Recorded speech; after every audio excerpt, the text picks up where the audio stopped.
Le Seigneur soit avec vous. Et avec l'Évangile de Jésus-Christ selon saint Jean.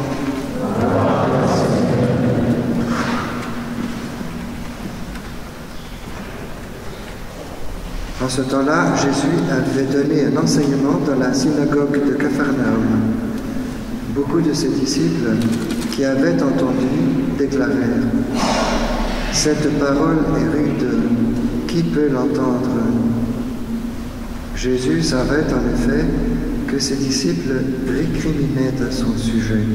Il leur dit : « Cela vous scandalise. Et quand vous verrez le Fils de l'homme monter là où il était auparavant, c'est l'Esprit qui fait vivre, la chair n'est capable de rien. Les paroles que je vous ai dites sont esprit et elles sont vie. Mais il y en a parmi vous qui ne croient pas. » Jésus savait en effet depuis le commencement quels étaient ceux qui ne croyaient pas et qui était celui qui le livrerait. Il ajouta : « Voilà pourquoi je vous ai dit que personne ne peut venir à moi si cela ne lui est pas donné par le Père. » À partir de ce moment, beaucoup de ses disciples s'en retournèrent et cessèrent de l'accompagner. Alors Jésus dit aux 12 : « Voulez-vous partir, vous aussi ?» Simon-Pierre lui répondit : « Seigneur, à qui irions-nous ? Tu as les paroles de la vie éternelle. Quant à nous, nous croyons et nous savons que tu es le Saint de Dieu. » Acclamons la parole de Dieu. Louange à toi, Seigneur Jésus.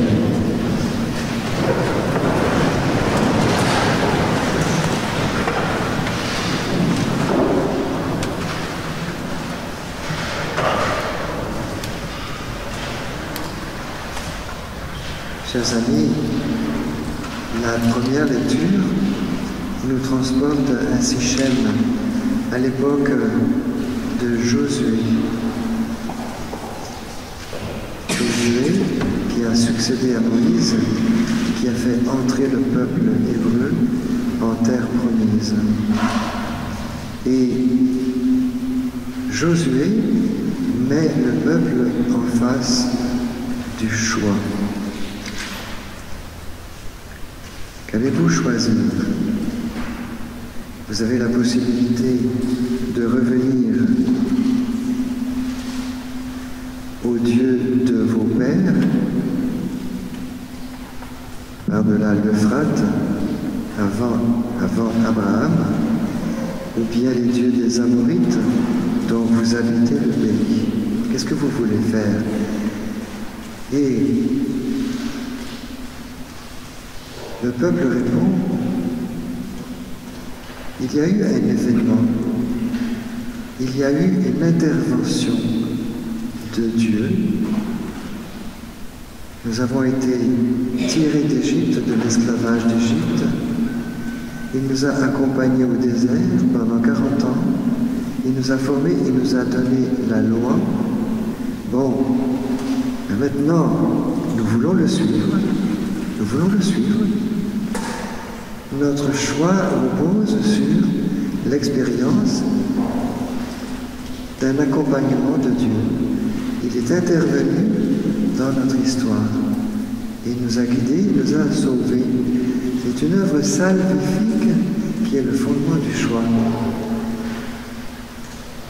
C'est lui qui, sous nos yeux, a accompli tous ces signes et nous a protégés tout au long du chemin. Alors nous aussi, nous voulons servir le Seigneur. Et ça est le choix. Et l'alliance est renouvelée grâce à ce choix. Et le texte qui suit montre que l'alliance est renouvelée. Bon. Et c'est important d'entendre ce texte aujourd'hui parce que le choix, choisir Dieu, c'est basé sur une expérience. il est intervenu, nous étions un peuple esclave, et il nous a pris, il nous a tirés, il nous a fait traverser la mer Rouge, et c'est un miracle extraordinaire. Il nous a donné la manne au désert, il nous a donné la loi, bon, et bien on le suit. C'est la mémoire d'un événement salvifique qui fonde le choix. S'il n'y avait pas eu un salut, s'il n'y avait pas eu une intervention, la mémoire d'une intervention importante dans notre vie, eh bien le choix serait beaucoup plus difficile. C'est tout le problème de la révélation. Est-ce que oui ou non, Dieu a choisi le peuple pour s'entretenir avec lui, pour le protéger, pour développer une relation d'amitié avec lui? Et dans ce cas-là, il y a la mémoire d'une expérience. Alors je choisis Dieu.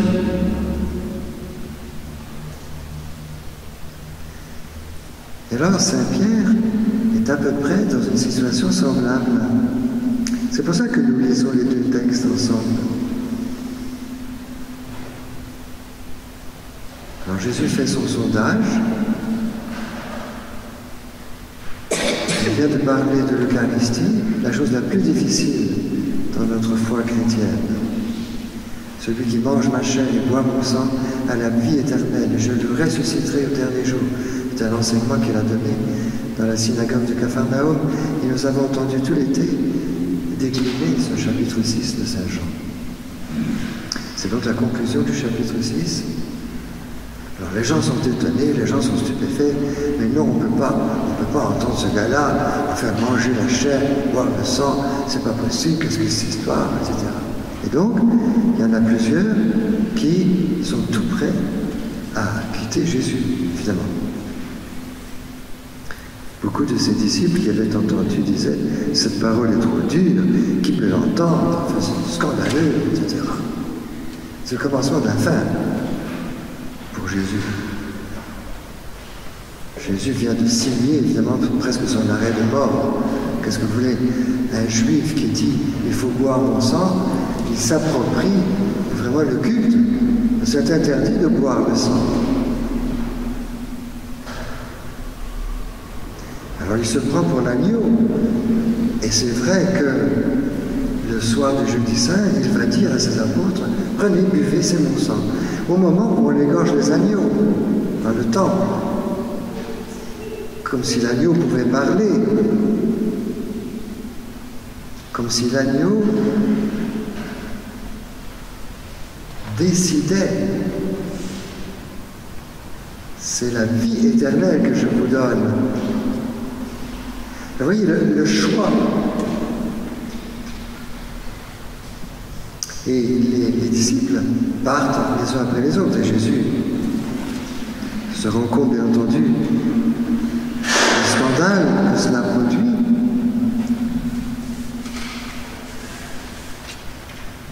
Les paroles, il ne faut pas les entendre d'une façon matérielle, charnelle, bassement matérielle. Elles sont d'esprit, elles sont vie, il faut les comprendre d'une façon spirituelle.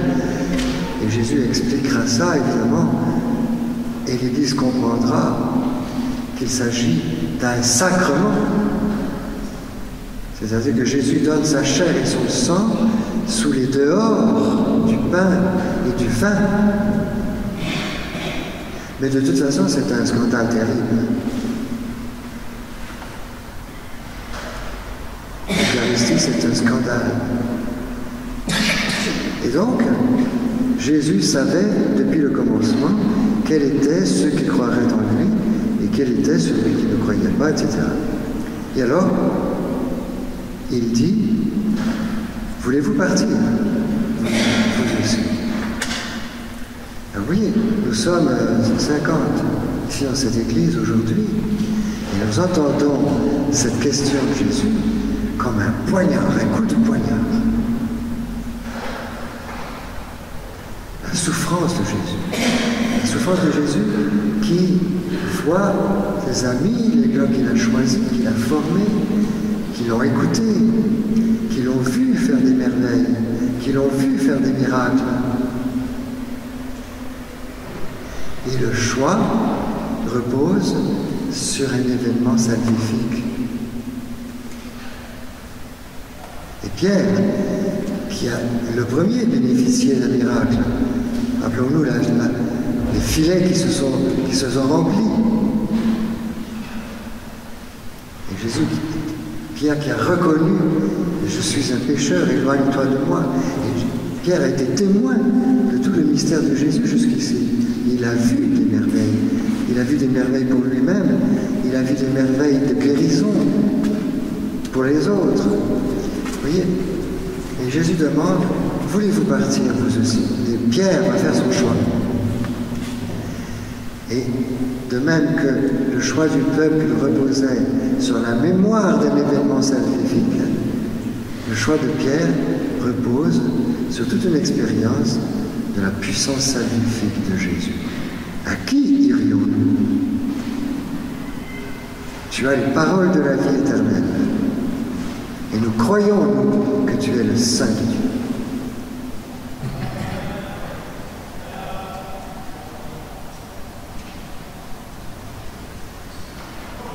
Et je ne sais pas si quelques-uns se rappellent que dans l'évangile de Saint Matthieu, lorsque Jésus fait son enquête, son sondage, en demandant à ses apôtres, alors qu'est-ce qu'on dit de moi? Alors les uns disent, on dit que tu es Élie, les autres disent que tu es un prophète. Et Jésus se tourne vers ses apôtres et leur dit, et vous? Que dites-vous? Qui suis-je?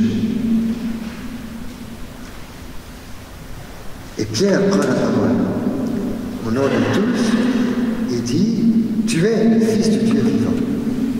Et Jésus lui répond, bienheureux es-tu, Simon, fils de Jonas, car cette connaissance de mon identité, cette connaissance que tu as de mon identité filiale, je suis le Fils de Dieu, cette connaissance que tu as ne vient pas de la chair et du sang, mais de mon Père. Et nous avons à peu près l'équivalent dans notre texte d'aujourd'hui. Voilà pourquoi je vous dis que personne ne peut venir à moi si cela ne lui est pas donné par le Père. Et c'est le Père qui révèle l'identité de son Fils. Et comment révèle-t-il l'identité de son Fils? Pour que nous la confessions, cette identité. Pour que nous ayons un jugement qui correspond à la réalité.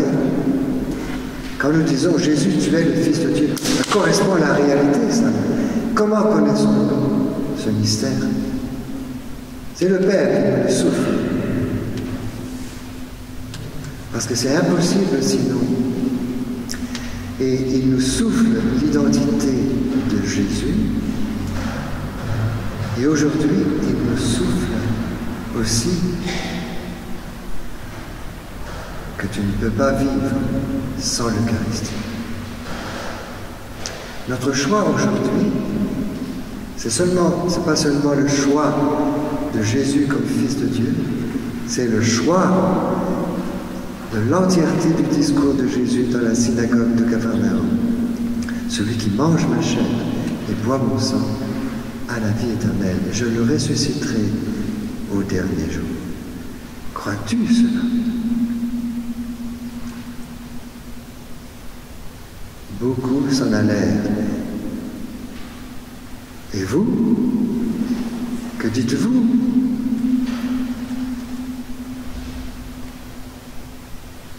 Voulez-vous partir, vous aussi?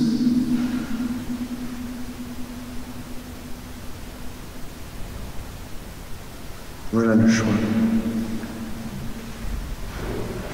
Nous sommes devant le merveilleux choix, ce dimanche, au 21e dimanche du temps ordinaire, avec ces textes, nous sommes devant ce terrible choix de l'Eucharistie. Ce qu'on appelle la présence réelle.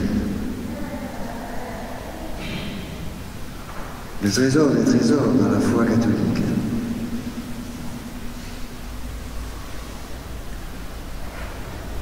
Mais c'est quelque chose de tellement difficile, de tellement scandaleux, qu'il est facile de prendre ses distances et de partir, de quitter.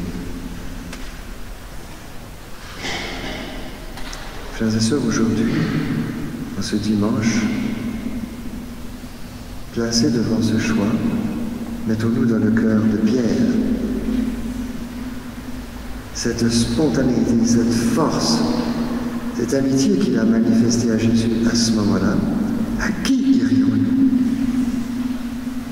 Tu as les paroles de la vie éternelle. Disons cela, professons cela. Disons cela de toutes nos forces, même si nous avons une toute petite force. Car c'est seulement le Père qui peut nous attirer à son Fils. C'est seulement le Père qui peut nous révéler l'identité divine de Jésus.